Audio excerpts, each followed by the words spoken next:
j'ai 3 messages à faire passer, en fait, c'est assez simple. Le premier, je vais vous dire que pour faire un diagnostic de tumeur endocrine, il n'y a rien de plus simple. Et souvent, on a cette idée de complexité. Cette idée de complexité n'est pas valable au stade du diagnostic. Elle est valable après, c'est dans la prise en charge que c'est compliqué, je vais vous dire pourquoi après. Et la réponse à cette complexité, je vous dirais qu'elle est apportée par les centres experts au sein des réseaux et par les associations de patients qui nous soutiennent. Et puis mon troisième message, ce sera de dire qu'il y a des nouveaux traitements, et ces nouveaux traitements renforcent l'idée qu'il faut absolument faire connaître cette pathologie et la bonne façon de la prendre en charge. Qu'est-ce que c'est que ces cellules neuroendocrines? Ces cellules neuroendocrines, ce sont des cellules qui sont dispersées dans absolument tous les organes du corps et qui ont un rôle d'information. Quand une cellule d'un organe se demande ce qu'elle doit faire à un moment donné, il y a 2 façons de l'informer. La première façon de l'informer, c'est le système neurologique, qui va permettre d'informer en millisecondes en disant « faut que tu fasses ça maintenant ».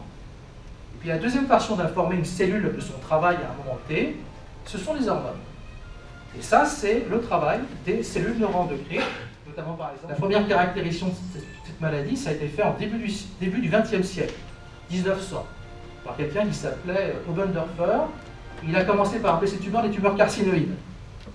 Parce que c'était comme des cancers, mais en fait, on trouvait que ça évoluait pas très rapidement. Donc il était un peu surpris. Donc il a dit c'est cancer, presque comme un cancer, mais un peu différent. Donc il a dit oïde. Sur cette diapositive, vous avez l'incidence pour 100 000 habitants des tumeurs neuroendocrines aux États-Unis, c'est les premières colonnes. Puis après, il y a la Suède, la Hollande, Norvège, Suisse, Italie. Ce sont des registres dans les différents pays. Et vous voyez que globalement, c'est entre 2 cas à 5 cas pour 100 000 habitants. Ce qui veut dire qu'en France, il faut attendre entre 120 et 300 nouveaux cas par an en France de tumeurs neuroendocrines à peu près. Donc on est vraiment dans un chiffre de tumeurs rares. Alors, un de nos objectifs, c'est d'aller vers la guérison. On ne sait pas guérir aujourd'hui, mais on veut guérir demain. Donc il faut développer des protocoles. C'est le passage obligé pour travailler sérieusement. Et on a déjà des succès. On a des succès notamment dans le pancréas. On a des succès notamment dans le carcinome médullaire thyroïde. Et puis dans d'autres pathologies, quasiment toutes les pathologies tumeurs neuroendocrines, des avancées thérapeutiques importantes. Les actions contre la vascularisation tumorale. Ces tumeurs sont très vascularisées.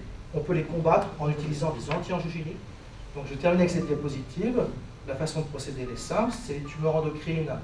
Le message qu'on passe à tous nos collègues, c'est de dire il faut y penser. Si j'y pense, le diagnostic est facile. Grâce à ça, je peux espérer arriver plus tôt dans l'histoire de la maladie. Plus on communique, plus on parle, plus on échange entre médecins et malades, entre malades, plus on progresse.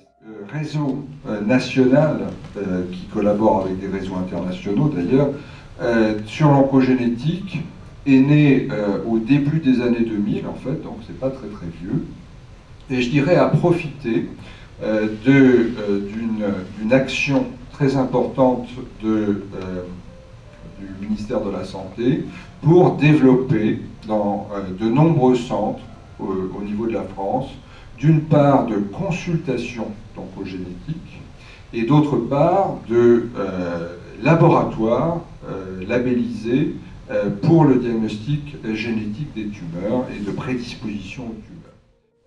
Il est tout à fait évident que toutes les tumeurs neuroendocrines ne sont pas des tumeurs d'origine génétique. Il n'y a qu'une petite proportion, la grande majorité sont des tumeurs sporadiques. L'endocrinologue qui vous suit doit être susceptible de dire il faut faire le test génétique ou pas. Alors, ce test génétique, ensuite, c'est quelque chose de relativement simple. Il faut, vous aurez à signer un consentement, on va en dire un mot, pour accepter qu'on vous fasse ce test génétique pour la maladie et pour confirmer que vous avez eu toutes les informations concernant la maladie et son origine génétique et comment ça fonctionne et comment ça peut fonctionner dans votre famille. Je résume un petit peu le parcours du combattant de ce test génétique. Le médecin endocrinologue suspecte donc une origine génétique, va faire le prélèvement, informer son patient, discuter avec son patient, décider ensemble de faire ce test génétique. On envoie au labo d'oncogénétique le prélèvement sanguin, on va revenir en 2 mots là-dessus. L'examen va être fait et à partir de là, si le résultat est... Alors, il faut que vous sachiez que cet examen doit être fait sur 2 échantillons indépendants, pour être tout à fait sûr qu'il n'y a pas d'erreur à tous les niveaux de la chaîne. Et quand le diagnostic est confirmé, l'information retourne au médecin endocrinologue et au patient, qui est le seul, ce patient, à être à même d'informer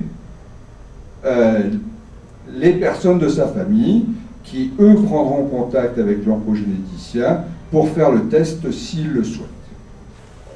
Je représente une association qui, comme le professeur Closer vient de l'évoquer, est une association de malades atteints de tumeurs endocrines, mais d'origine génétique. C'est une association qui est jeune. On vient de fêter notre première année d'existence.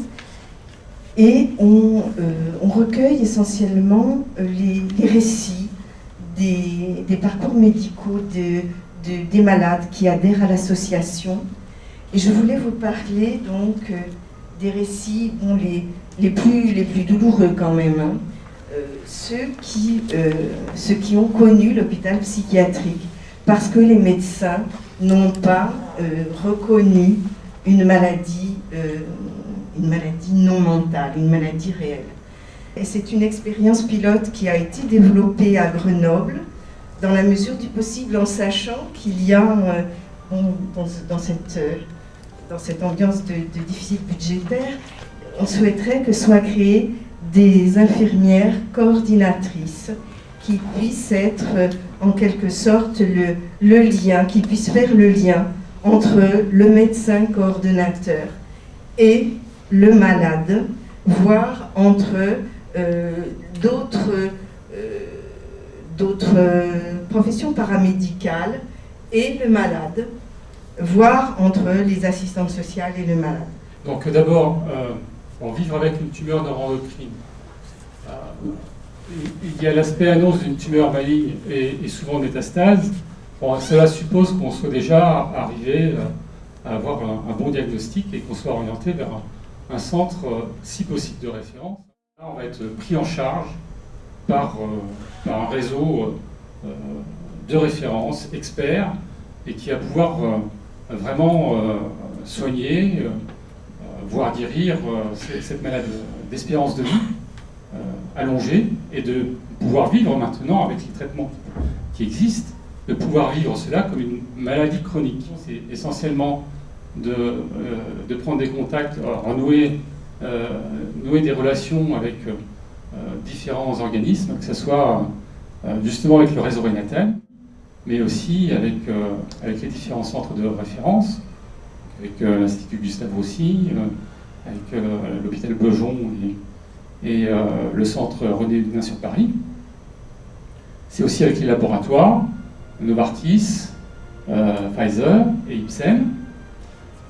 Et c'est aussi avec d'autres associations ou des fondations, par exemple la Fondation Arcade qui est plus orientée sur tout ce qui est digestif, mais qui a une branche justement sur les tumeurs neuroendocrines digestives.